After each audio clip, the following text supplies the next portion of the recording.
الحمد لله رب العالمين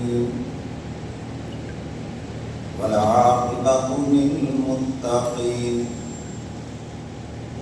والصلاة والسلام على رسوله وعلى آله وأصحابه أجمعين. أما بعد فأعوذ بالله من الشيطان الرجيم. بسم الله الرحمن الرحيم. وعباد الرحمن الذين يمشون على الأرض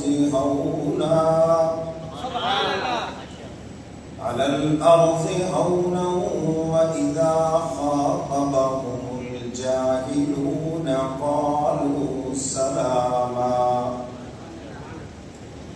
والذين يبيتون لربهم سجدا وقياما. صدق الله مولانا العظيم وصدق رسوله النبي الكريم ونحن على ذلك من الشاهدين والشاكرين والحمد لله رب العالمين. درود پاک پڑھیں سب حضرات.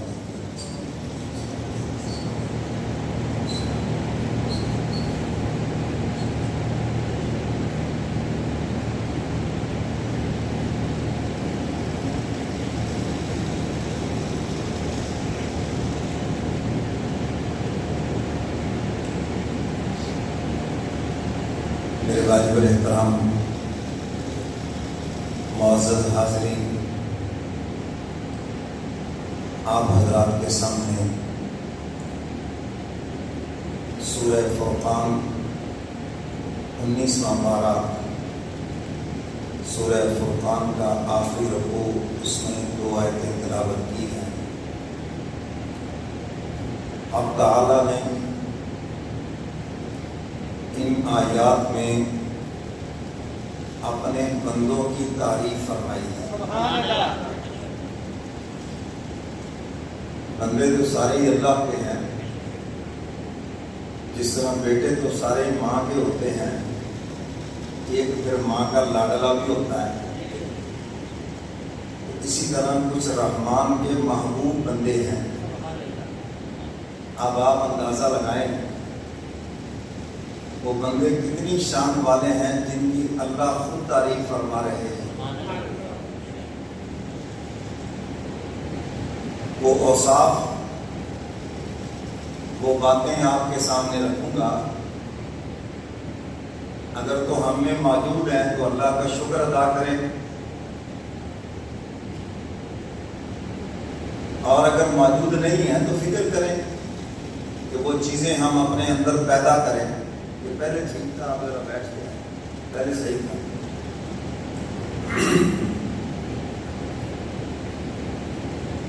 تو ہم تعالیٰ نے عباد الرحمن کہا، رحمان کے بندے.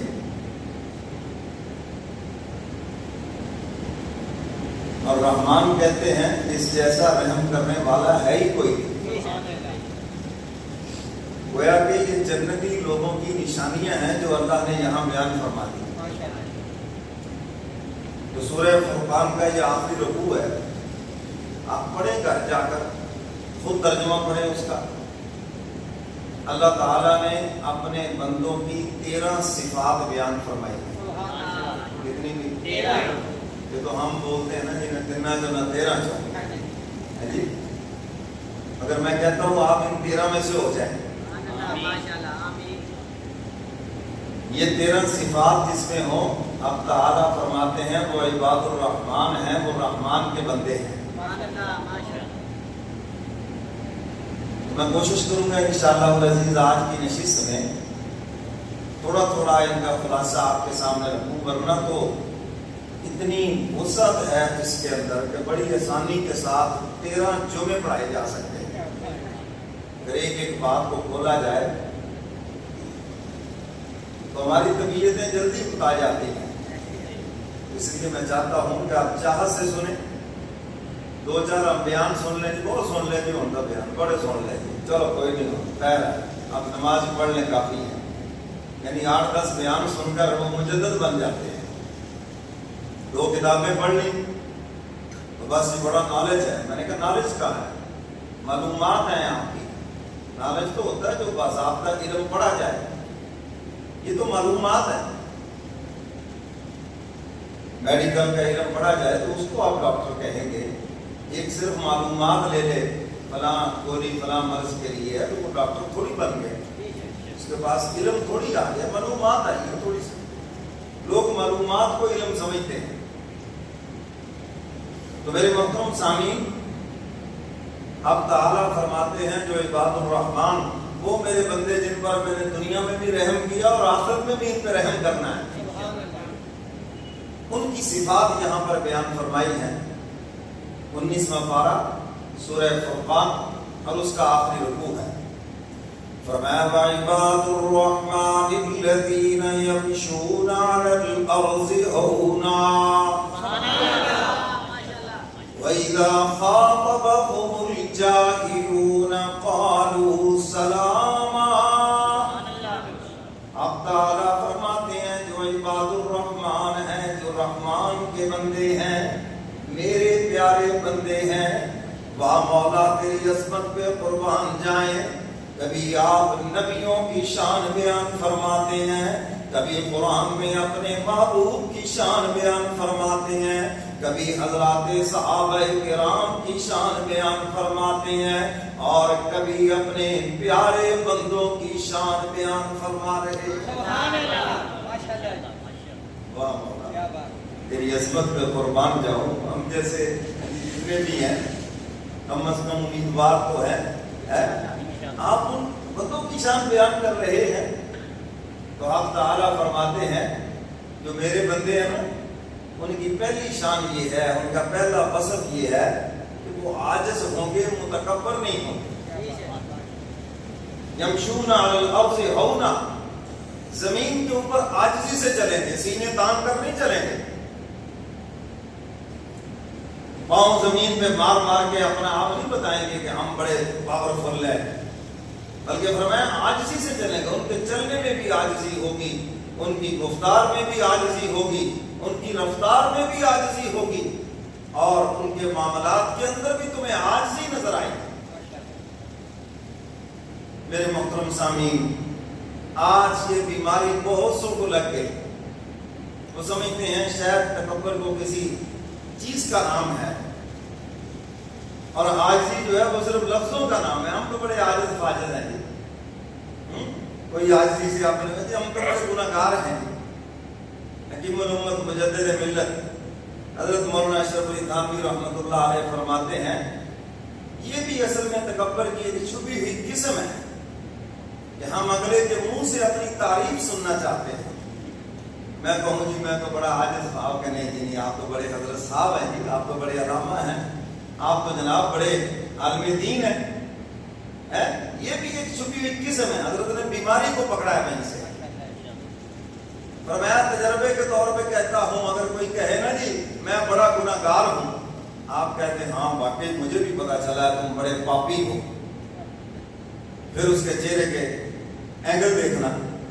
کوئی کہے جناب میں تو بڑا فلانا ہوں، فرمایا تصدیق کر دو ہاں واقعی تم ایسے ہو، بلکہ میرے علم کے مطابق اس سے بھی زیادہ گہرے گزرے اور خراب آدمی ہو. فرمایا پھر اس کے چہرے پہ دیکھنا، کیونکہ وہ تو آپ سے تعریف چاہتا تھا، اور آپ نے اس کی جب برائی کی تصدیق کر دی تو وہ تو اور پھر کبھی نہیں کہے گا. تو میرے محترم سامعین، اب تعالیٰ فرماتے ہیں جو میرے بندے ہیں نا ان کی شان یہ ہے ان میں تکبر نہیں ہے، نہ ان کے اندر عبادت کا تکبر ہے، نہ علم کا تکبر ہے، نہ دولت کا تکبر ہے، نہ اپنی کوئی برادری کا تکبر ہے، نہ اپنی بڑائی کا تکبر ہے. کیونکہ تکبر کی ایک قسم تھوڑی ہے، بڑی قسمیں ہیں. اب یہ تو ایک روحانی معالج، اس کو پتا چلتا ہے کہ اس کو کون سی بیماری لگی ہوئی ہے، تکبر کی کون سی قسم میں مبتلا ہے. وہ بے جا کا مرض ہے تو بڑی قسمیں ہیں اس کی. اور فرمایا جس کے دل میں رائی کے دانے کے برابر بھی تکبر ہے، جنت میں جانا تو دور کی بات ہے، جنت کی خوشبو بھی نہیں سونگے گا۔ اللہ ہم سب کو اس سے محفوظ فرمائے۔ اور آج یہ بیماریاں کچھ کچھ کے بھری ہوئی ہیں، روحانی معالج کے پاس جائیں گے تو بھائی وہاں علاج ہوگا اس کا۔ ہم سمجھتے ہیں پتہ نہیں ہم کتابیں پڑھ کے علاج کر لیں گے، تو جی کتابیں پڑھ کے علاج ہو جائے گا؟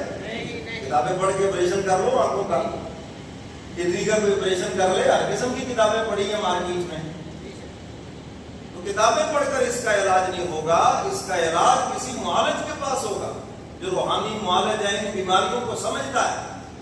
پر یہ بھی یاد رکھنا، ہر پیر بھی بیماریوں کو نہیں سمجھتا۔ بہت سے ٹھگ باز ہیں اور بہت سے صرف وظیفوں والے پیر ہیں، بس اس کے علاوہ ان کو کچھ پتا نہیں۔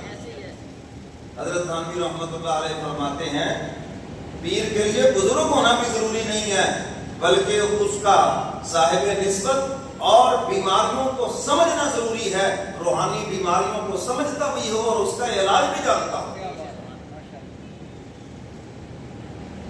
اچھا، کسی ڈاکٹر اور حکیم کا بزرگ ہونا ضروری ہے کہ ڈاکٹر حکیم ہونا ضروری ہے؟ بڑے بڑے لبادے اوڑھ کے لوگوں کو لوٹتے ہیں، پگڑی باندھ لیں گے، تسبیح پکڑ لیں گے، سبحان اللہ ماشاءاللہ، لوگ کہیں گے جی بڑی بزرگ ہستی، بڑی اللہ نے شفا رکھی ہے۔ شفا تو اس کے حکم میں ہے، یاد رکھنا، سمجھو کہ نہیں؟ تو حق تعالیٰ فرماتے ہیں میرے بندوں کی شان کیا ہے؟ عاجز ہوگا، ان میں تکبر نہیں ہوگا۔ کیا نہیں ہوگا؟ اللہ فرماتے ہیں یہ میرے بندوں کی شان ہے۔ اور دوسری نشانی بیان فرمائی عباد الرحمن، اللہ فرماتے جو میرے بندے ہیں نا، وہ جاہلوں سے بحث مباحثہ نہیں کریں گے، بلکہ جب وہ جاہل آدمی جاہلانہ رویہ اختیار کرے گا، قالوا سلام، سلام ہے جی، تو کیا کہیں گے؟ سلام ہے۔ جاہلوں سے بحث کرنا، اللہ فرماتے یہ میرے بندوں کی شان نہیں ہے۔ آج وہ ایک مرزا جیلمی، وہ کبھی چیلنج کرتا ہے جی مفتی تقی عثمانی صاحب میرے مقابلے میں آئیں گے، کبھی وہ جاہل آدمی پرلے زمانے کے ہیں، کہاں تو کیا پیتی کا شوربہ، کہاں شیخ الاسلام مفتی تقی عثمانی صاحب، تیرے جیسے تو جاہل ہونا چاہیے، وہ کہاں مفتی ہے تو تو کہاں ہے؟ اور لوگ سمجھتے ہیں پتہ نہیں باتیں کرنے کا نام دین ہے، لوگ سمجھتے ہیں پتہ نہیں یہ چیلنج کرنے کا نام دین ہے۔ اور بھائی دین تو عمل کا نام ہے، دین تو حضور علیہ الصلوۃ والسلام کی اطاعت کا نام ہے۔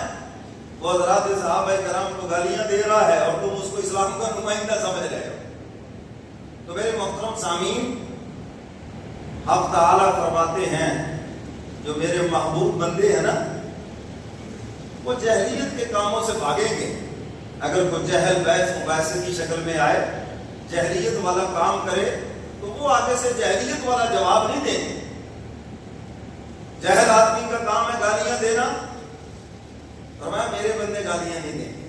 یاد رکھنا، حضور علیہ الصلوۃ والسلام کو ستانے والوں نے حد کر دی، میرے کملی والے پیغمبر کو زخمی دیکھا گیا، حضور علیہ الصلوۃ والسلام کو افسردہ غم زدہ دیکھا گیا، لیکن کبھی بھی ایسے نہیں ہوا کہ کملی والے پیغمبر اشتعال میں آ گئے ہوں اور غصے میں آ کر حضور نے کسی کو گالی دی۔ ایک بھی مثال نہیں آ سکتی۔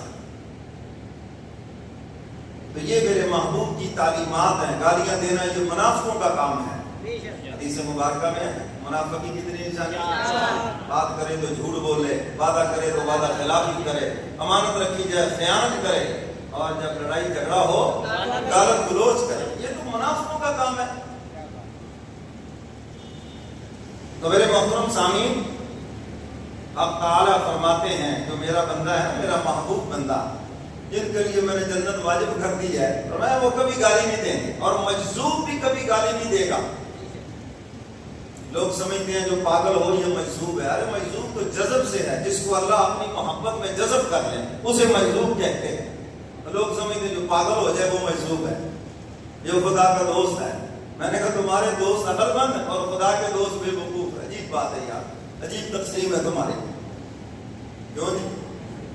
آپ اگر کسی سے کہیں جی تمہارے دوست سارے پاگل ہیں، کیا رد عمل ہوگا اس کا؟ خیر تمہاری ایسی کی تیسی، میرے دوست پاگل ہیں، وہ بڑا عقل مند رہتا ہے کہیں، اور یہاں جو پاگل ہے کہتے ہیں یہ خدا کا دوست ہے جی۔ کیوں جی؟ مولوی صاحب اللہ لوگ آدمی ہے، کیا اللہ لوگ ہے جی؟ پاگل ہے جی، یاد رکھو جو مجذوب ہے نا، مجذوب خود کامل ہوتا ہے، کسی کو کامل نہیں کر سکتا، لیکن جو صاحب ارشاد ہے وہ خود بھی کامل ہے، جو اس کے پاس آئے گا وہ بھی کامل ہو جائے گا۔ لوگ مجذوبوں کو ڈھونڈتے پھرتے ہیں، کیا کرو گے ان کو ڈھونڈ کر؟ وہ تمہیں کچھ نہیں دے سکتے، کچھ نہیں کر سکتے وہ۔ تو فرمایا کہ جو میرے پیارے ہیں نا، اللہ فرماتے ہیں اگر ان کے ساتھ وہ جہلیت والا کام کرے، وہ گالی دے تو وہ آگے سے گالی نہیں دیں گے۔ اور شریف آدمی گالیاں سنا کرتا ہے، دیا تھوڑی کرتا ہے، سن سکتا ہے، دیتا نہیں ہے گالی شریف آدمی۔ تو آپ تعالیٰ فرماتے ہیں میرے بندوں کی دوسری نشانی کیا ہے کہ جب بھی جاہلوں سے سامنا ہو تو کیا کہے گا؟ سلام ہے دیا۔ کیا ہے زیادہ سے زیادہ وہ کیا کہیں گے؟ مولوی طارق کی تو گالی کوئی نہیں آئی گی، کیا ہوگا؟ تو تمغہ شجاعت تمہیں ملنا ہے، جاؤ جا کے لے لو بھائی، یہی ہوگا نا۔ فلانے کو بات ہی نہیں آئی جی، میں نے یوں کر دیا، تو پھر کیا ہو گیا بھائی؟ جاؤ بھائی، کوئی اسلام کھڑا ہے اس کے اوپر؟ اور امام مالک رحمۃ اللہ علیہ فرماتے ہیں بحث مباحثے سے عبادت کا نور دل سے ختم ہوتا ہے۔ وہ بحث مباحثہ جو حق واضح کرنے کے لیے ہو وہ اہل علم حضرات کرتے ہیں، مناظر حضرات کرتے ہیں، اور ہمارے یہاں جو بحث مباحثہ ہوتا ہے یہ سارا جہالت پہ مبنی ہوتا ہے۔ ہمیں فون آتے ہیں جی ہمارے درمیان بحث ہو گئی ہے جی، یہ مسئلہ یوں ہے۔ میں نے کبھی میں اس لائن کا آدمی نہیں ہوں، ہم سے تو عمل کی بات پوچھنی ہے تو وہ پوچھ لیں، وہ عمل کی بات پوچھنی ہے ہم بتائیں گے، یہ بحث مباحثے والی لائن کے ہم لوگ نہیں ہیں۔ تو حق تعالیٰ فرماتے ہیں میرے بندوں کی نشانی پہلی کیا ہے؟ عاجز ہوں گے، دوسری کیا ہے؟ جاہلوں سے بحث مباحثہ نہیں کریں گے۔ اب تیسری نشانی قرآن کیا کہتا ہے؟ فرمایا والذین یبیتون لربہم سجدا وقیاما۔ حق تعالیٰ فرماتے ہیں جو عباد الرحمن ہیں، جو میرے محبوب بندے ہیں، ان کی تیسری نشانی یہ ہے کہ ان کی راتیں گزرتی ہیں سجدوں کے اندر، قیام کے اندر، میری عبادت کے اندر۔ ان کی راتیں کہاں گزرتی ہیں؟ انٹرنیٹ پہ نہیں گزرتی، ساری رات فیس بک چلا کے نہیں گزرتی، سوشل میڈیا پہ نہیں گزرتی، ان کی راتیں فضولیات میں نہیں گزرتی۔ اللہ فرماتے ہیں ان کی راتیں میری عبادت میں گزرتی ہیں، قیام میں نظر آئیں گے، سجود میں نظر آئیں گے، میری عبادت کرتے ہوئے نظر آئیں گے، قرآن کی تلاوت کرتے ہوئے نظر آئیں گے، غرض ہے کہ کسی نہ کسی طرح میرے محبوب کی اطاعت کرتے ہوئے نظر آئیں گے۔ اب ہم نے راتوں کو کس طرح عبادت گزار بنانا ہے، حدیث مبارکہ کا مفہوم ہے جو آدمی عشاء کی نماز باجماعت پڑھ لے، آدھی رات اس کی ایسے ہے جیسے نفلی عبادت میں گزر گئی، اور جو فجر کی نماز باجماعت پڑھ لے آدھی رات اس کی عبادت میں گزر گئی، اور جو دونوں نمازیں باجماعت پڑھے ساری رات کی نفلی عبادت نامہ اعمال میں لکھ دی گئی۔ اور حضور علیہ السلام نے حکمن فرمایا رات کو جلدی سو جایا کرو تاکہ تمہیں فجر کی توفیق ہو جائے۔ اب جب رات کو 2 بجے تک سونا ہی نہیں تو آنکھ کیسے کھلے گی؟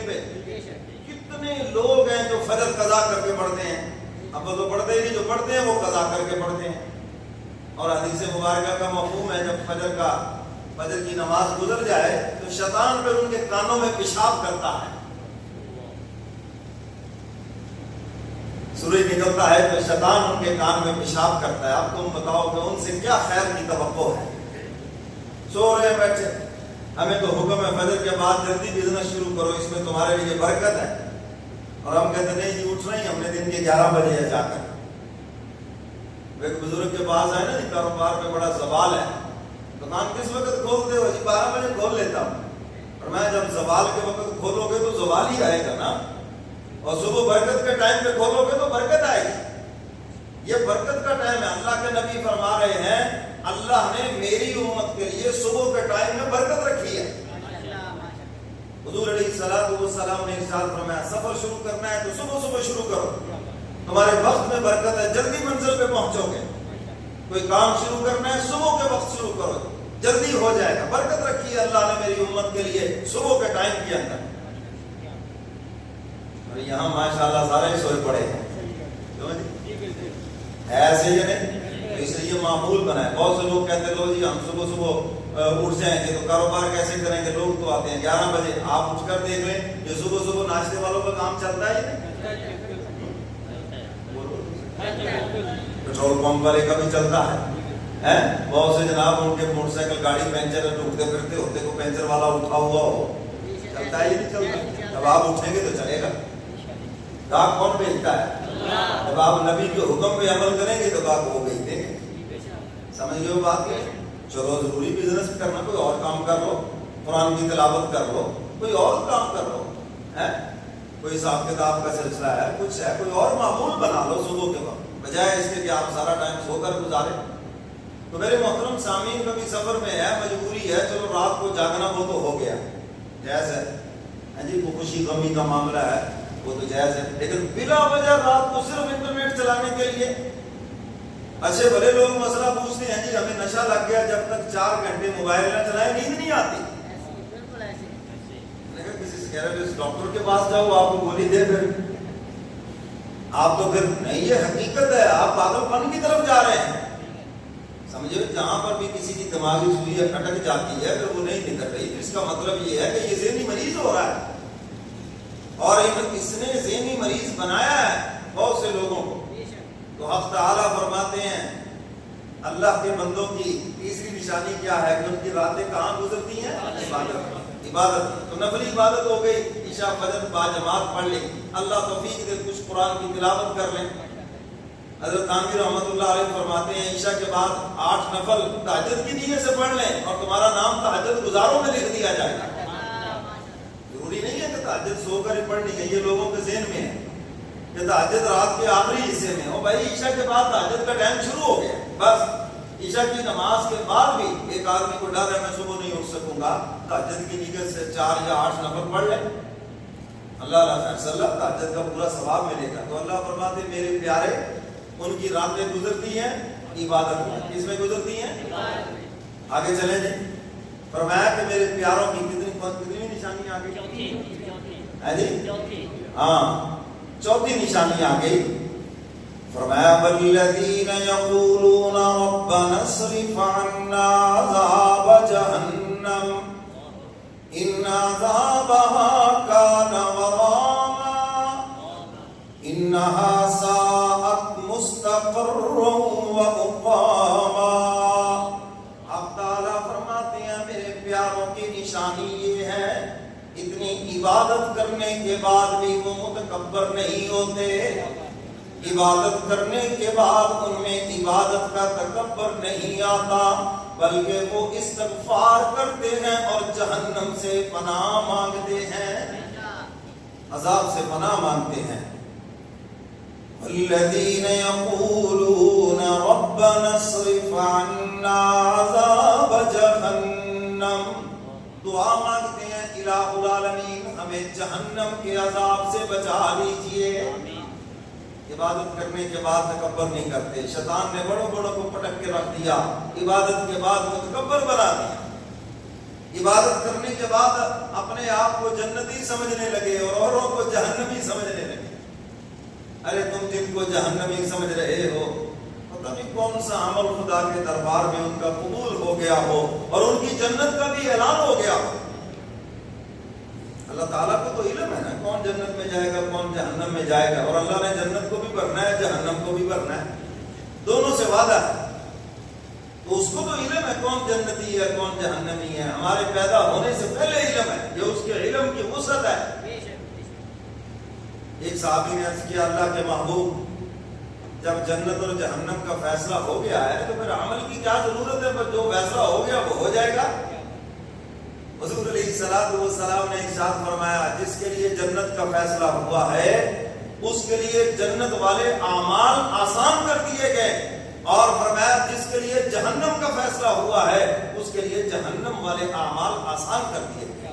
فرمایا نیک عملوں میں لگے رہو.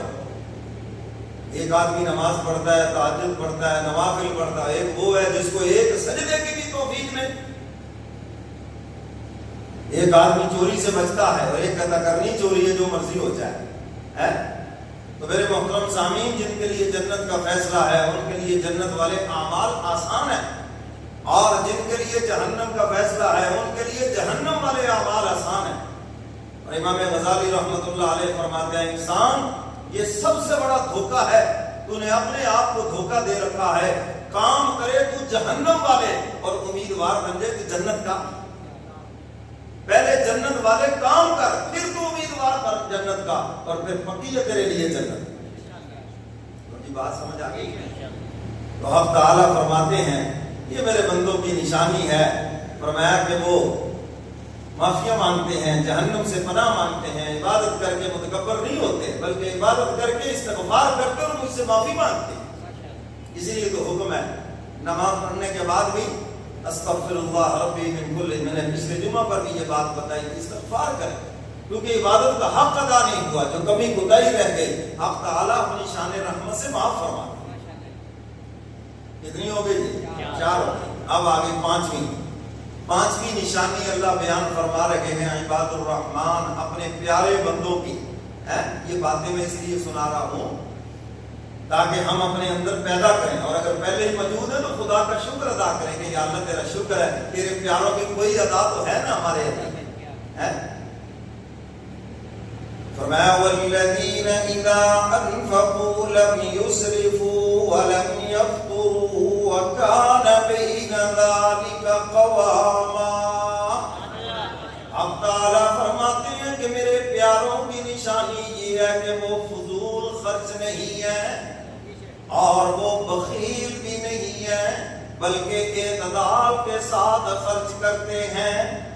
جو خدا کے پیارے ہیں وہ فضول خرچ نہیں ہے، اور جو فضول خرچ ہے ان المبذرین کانوا اخوان الشیاطین، فرمایا یہ جو فضول خرچ ہیں یہ شیطان کے بھائی ہیں۔ کس کے بھائی ہیں؟ اور فضول خرچ کون ہے؟ جہاں پر اللہ اس کے رسول نے حکم نہیں دیا وہاں ہم خرچ کریں، نام و نمود کے لیے خرچ کریں، رسومات کے لیے خرچ کریں، خرافات کے اندر خرچ کریں، یہ سارے کے سارے فضول خرچ ہیں۔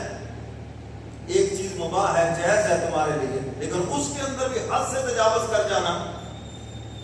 مکان جائز ہے آپ بنا لیں، ٹھیک ہے، اب گھر میں 1.5 ٹوڈرو ہے، 3 آدمی ہیں اور 4 کنال کا گھر ہے، کیوں جی؟ رات کو خود ہی ڈر رہے ہوتے ہیں۔ ایک چیز جائز ہے آپ کے لیے، اچھا مکان چلو ٹھیک ہے، انسان کی فطرت ہے، ضرورت کے مطابق گرمی سردی موسم کے مطابق آپ اس کو سنوار لیں، بنا لیں، اجازت ہے اس کی، ہے جی۔ لیکن آپ حد سے تجاوز کر جائیں، کھانے پینے کی حد میں بھی آپ حد سے تجاوز کر جائیں، پہننے میں بھی آپ حد سے تجاوز کر جائیں، یعنی ہر چیز میں حد سے تجاوز کر جائیں تو یہ فضول خرچی میں آئے گا۔ شادی کے موقع پر یہ جو مہندی شریف ہے جی، ہنسے جناب، ظاہر کوئی اس پر جو لاکھوں لگتا ہے تو کوئی شریف ہی ہوگا، کیوں جی؟ مہندی شریف پہ جو اتنے پیسے لگتے ہیں یہ کوئی اسلام کی ادا ہے؟ یہ ہندوؤں کی رسم ہے، اور اس پہ لاکھوں لگ رہے ہیں یا نہیں؟ کوئی مقصد اس کا؟ کوئی عیدیں کم، کوئی پودے کم، یہ فضول خرچ ہے، یہ فضول خرچی میں آئے گا سب کچھ۔ اور فضول خرچ فرمایا یہ شیطان کے بھائی ہیں سارے۔ اللہ فرماتے ہیں کہ میرے پیاروں کی شان نہیں ہے، جی اتنی بڑی بارات لے کے جا رہے ہیں، یہ ثواب کا کام ہے تو تجھے ہٹنا نہیں ہے، اس بات سے نہیں بولتے۔ اتنی لمبی جو بارات لے کے جا رہے ہیں بھائی، یہ ہندوؤں کا طریقہ ہے، اسلام کا طریقہ نہیں ہے۔ اسلام میں تو ولیمہ سنت ہے، بس ٹھیک ہے وہ کریں، جتنا مرضی بڑا کریں، جتنی وسعت ہے، اور اپنے مہمان اٹھا کے کسی کے گھر لے جائیں، یہ تو شرافت کے بھی خلاف ہے۔ اور اوپر سے بیچارہ وہ بوجھ سہ بھی نہ سکتا، ساڑی رہتی نہیں کہ 100 بندہ نہ آئے۔ تو میرے محترم سامعین یہ سب فضولیات ہیں۔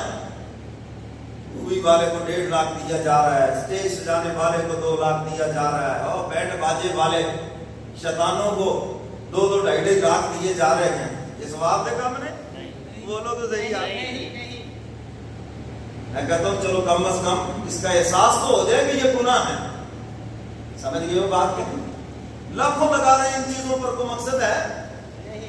اب آگے مولوی صاحب نکاح پڑھانے والے، حالانکہ اس کی خدمت کرنا عبادت ہے، اس کو دینا ثواب ہے۔ وہاں پہ کیا ہوگا؟ بارات میں جو سب سے بخیل ترین آدمی ہوگا نا، اس سے پوچھا جائے گا اے کوئی مولوی تو کی دے گی، یعنی باجے والوں کو دینے کے لیے آپ نے کسی سے نہیں پوچھا، اسٹیج سجانے والوں کے لیے آپ نے کسی سے نہیں پوچھا، مہندی کی رسم گندگی کے لیے کسی سے نہیں پوچھا، بینڈ باجوں کو دینے والوں کے لیے کسی سے نہیں پوچھا، اور جو شادی میں خرافات ہیں لاکھ دینے کے لیے ہیں کسی سے نہیں پوچھا۔ جب آ گئی بات کوئی ثواب کی، ہوں پوچھتے پہلے کیوں جی؟ میں نے کہا کاش کوئی مجھ سے پوچھے اے مولوی نو کی دئیے، کہ میں کہا کاکا انہوں زہر دیو تو کم نہیں مکے، کیوں جی؟ وہ دیں گے اس کو 5-10 ہزار میں۔ میں نے کہا دیتے ہوئے بھی شرم نہیں آتی تمہیں؟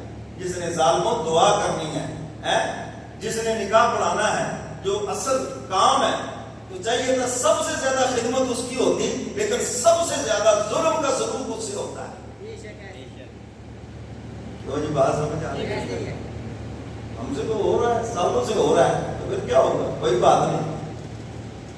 تو میرے محترم سامعین، اب تعالیٰ فرماتے ہیں، یہ میرے پیاروں کی شان ہے، فرمایا کہ وہ فضول خرچ نہیں ہوں گے، اور فرمایا جہاں ہم نے حکم دیا ہے خرچ کرنے کا وہاں وہ بخل نہیں کریں گے، بلکہ ہمارا حکم سمجھ کر خوش دلی سے خرچ کریں گے۔ حدیث مبارکہ میں ہے، حضور علیہ الصلوۃ والسلام نے ارشاد فرمایا تم میں اچھا وہ ہے جو اپنے گھر والوں کے لیے اچھا ہو، اور پھر حضور فرماتے ہیں تم سب میں سب سے زیادہ اپنے گھر والوں کے لیے اچھا ہوں۔ بہت سے لوگ دوستوں کے لیے اچھے ہیں مگر بیوی بچوں کے لیے پرلے درجے کے برے ہیں۔ بہت سے لوگ رشتہ داروں کے لیے اچھے ہیں، بہن بھائیوں کے لیے اچھے ہیں، ہونا چاہیے، لیکن بیوی بچے کے لیے برے ہیں۔ بیویاں عدالت میں کیس کر رہی ہیں، خرچہ نہیں ملتا، اور پھنے کام بڑے پھرتے ہیں باہر، اور وہاں پر تو خرچہ کرنے کا ہمیں حکم دیا ہے، نام و نفقہ ان کا شوہر کے ذمہ ہے۔ تو میرے محترم سامعین، دوستوں سے ہنسیں گے اور گھر میں آئیں گے تو تھانے دار بن کے آئیں گے، یہاں ایسے جیسے ہنسنا ہی کو گناہ کبیرہ ہے۔ اور اللہ کے نبی گھر میں آتے تھے مسکراتے ہوئے، اور گھر سے باہر تشریف لے جاتے تھے مسکراتے ہوئے۔ حضور کی سنت ہے، حضور کی ادا ہے۔ تو اب تعالیٰ فرماتے ہیں یہ میرے پیاروں کی شان ہے، نہ تو وہ فضول خرچ ہوں گے اور نہ ہی وہ بخیل ہوں گے۔ جو زکوٰۃ نہیں دیتا اس کا نام بھی بخیلوں کی لسٹ میں ہے، جو عشر نہیں دیتا وہ بھی بخیل ہے پرلے درجے کا۔ اور اسی طرح فرمایا جو کوئی ضرورت مند ہے اور اس کو پتہ بھی ہے اور اس کی گنجائش بھی ہے دینے کی، وہ نہ دے تو وہ بھی بخیلوں میں ہی آئے گا۔ جہاں حکم دیا ہم نے خرچ کرنے کا، ماں باپ پہ خرچ نہیں کرتا، اولاد پہ خرچ نہیں کرتا، تو میں یہ بھی بخیل ہی ہے، ہم نے حکم دیا ہمارا حکم ہی پورا نہ کیا اسے۔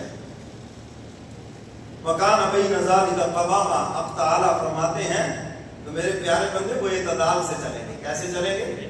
اعتدال سے، میانہ روی سے چلیں گے، اور جو میانہ روی سے چلتا ہے وہ کبھی فقیر نہیں ہوتا، یاد رکھنا، کبھی محتاج نہیں ہوگا۔ اللہ تعالیٰ کبھی اس سے اپنی نعمت چھینیں گے نہیں، بلکہ اس کی نعمتوں میں اضافہ فرمائے۔ اللہ ہم سب کی نعمتوں میں اور برکتیں عطا فرمائے، اونچی کہو آمین۔ اب آگے آئے اگلی نشانی، اب تعالیٰ فرماتے ہیں، یہاں تک جو باتیں تھی نا یہ اطاعت اور فرما برداری کی تھی کہ ہماری فرما برداری کریں، اور آگے والی جو باتیں ہیں فرمایا یہ نافرمانی ہے، یہاں سے بچیں، یہاں سے کیا کرنا ہے؟ بچنا ہے۔ تو اب آگے والی بات قرآن پاک میں فرمائی، فرمایا والذین لا یدعون مع اللہ الہا آخر۔ اب تعالیٰ فرماتے ہیں جو میرے پیارے ہیں، عباد الرحمن ہیں، جو میرے پیارے بندے ہیں، جو شیطان کے ہاتھ نہیں چڑھے، اب تعالیٰ فرماتے ہیں ان کی نشانی یہ ہے کہ وہ صرف مجھے پکارتے ہیں۔ کس کو پکارتے ہیں؟ سارے بولو، کس کو پکارتے ہیں؟ یا رسول اللہ مدد نہیں، یا علی مدد نہیں، بلکہ یا اللہ مدد، یا اللہ مدد، باقی سب شرک و بدعت، یا غوث اعظم دستگیر، نہیں، کس کو پکارتے ہیں؟ اللہ کو پکارتے ہیں۔ اللہ فرماتے ہیں یہ میرے پیاروں کی شان ہے، نشانی ہے میرے پیاروں کی۔ اور نماز میں بھی تو وعدہ کر کے جاتے ہیں، ایاک نعبد و ایاک نستعین، الہ العالمین تجھ سے مدد مانگتے ہیں اور مانگتے رہیں گے۔ یہ وعدہ کرتے ہیں آپ نماز کی ہر رکعت میں، مدد مانگتے بھی ہیں اور مانگتے بھی رہیں گے۔ نماز میں یہ کہہ کے آئے اور باہر نکلے یا علی مدد، یا غوث اعظم مدد، ہے یا رسول مدد. اب کوئی روکے لو جی یہ تو حضور نو نہیں مانتا جی, لو جی یہ تو علی کا گستاخ ہے, لو جی یہ تو میں تو پہلے ہی کہتا تھا یہ بزرگوں کو نہیں مانتا. تو یہ بزرگوں کو ماننے کا یہ مطلب ہے ہم ان کو خدا بنا دیں, خدائی صفات ان کو دے دیں. بزرگوں کو ماننے کا مطلب یہ ہے ہم ان کی تعلیمات پہ عمل کریں. آپ مینا نے پیر شیخ عبد القادر جیلانی رحمۃ اللہ علیہ اللہ کے سچے ولی ہیں, آپ ان کی تعلیمات پہ عمل کریں. کبھی پڑھ کے دیکھیں ان کی کتاب بنیاد الطالبین, پھر آپ کو پتا چلے. حضرت فرماتے ہیں حضرت کے نزدیک بے نمازی کافر ہے اور اس کو مسلمانوں کے قبرستان میں دفن کرنے کی اجازت بھی نہیں ہے. جو جی بات سمجھ آ رہی ہے؟ یہ جتنی ان کے نام پہ گھر بھی دینے والے ہیں, اب سب سے پہلے تو دیکھیں یہ نماز پڑھتے ہیں یا نہیں. کیوں بھائی پیران پیر کا فتویٰ نہ ہو تو بھائی میں مجرم ہوں, اور اگر پیران پیر کا فتویٰ ہے اور ان کی کتاب کے اندر موجود ہے تو پھر ہم فکر کریں کیوں نہیں نماز پڑھتے. فرمایا بے نمازی کو مسلمانوں کے قبرستان میں دفن نہ کرو بلکہ کسی گڑھے میں پھینکو تاکہ دوسرے لوگوں کو عبرت حاصل ہو. اور یہاں نماز بھی نہیں پڑھتے اور سب سے بڑے وہ اسلام کے ٹھیکیدار بھی ہوتے ہیں, کہتے ہیں ہم سے بڑا تو یہاں کوئی دھرتی پہ مومن ہی نہیں ہے. تو اللہ فرماتے ہیں یہ میرے پیاروں کی نشانی ہے. وہ کس کو پکارتے ہیں؟ اللہ کو پکارتے ہیں. مشکل میں کس کو پکارتے ہیں؟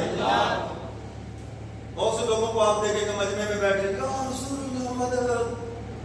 اب آپ سمجھائیں گے تو حضور نے نام تو چھیڑا جی, استغفر اللہ, یعنی بات کیا ہے اور کیا بنا دی تم نے. مدد کس سے مانگنی ہے؟ یا اللہ مدد کہیں, یا اللہ رحم فرما, یا اللہ فضل فرما. اچھا بعضوں کو عادت ہوتی ہوئی ہائے اماں, یہ اماں کیوں کہتے ہو, ہائے اللہ کہو بھائی. سمجھ آ رہی ہے بات؟ ہائے ابا, یہ ابا کیا کرے گا تمہارا, دنیا سے چلا گیا تب بھی کچھ نہیں کرے گا, زندہ ہے تب بھی کچھ نہیں کرے گا. تیرے میرے ابے کی کیا حیثیت ہے.